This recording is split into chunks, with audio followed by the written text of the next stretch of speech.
जिस लड़के ने बचपन में खिलौनों की जगह जिम्मेदारियां उठा लीं, उसे उम्र से पहले बड़ा होना पड़ा। घर की जरूरतों ने उससे उसकी हंसी छीन ली। अब वो बस चुप रहकर सब कुछ सहता है।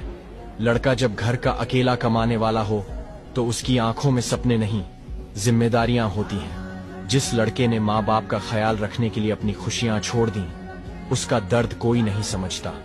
लड़के की हालत तब समझ आती है जब वो खुद रोना चाहता है, लेकिन घर में कोई और कमजोर न पड़ जाए, इसलिए चुप रह जाता है।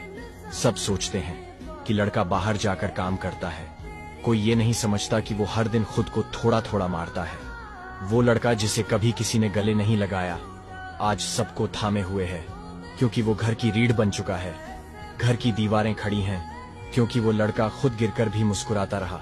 अगर आपने भी महसूस किया है तो कमेंट में 100% टाइप करो। शुक्रन या रब्बी शुक्रन, हदैत क़ल्बी शुक्रन।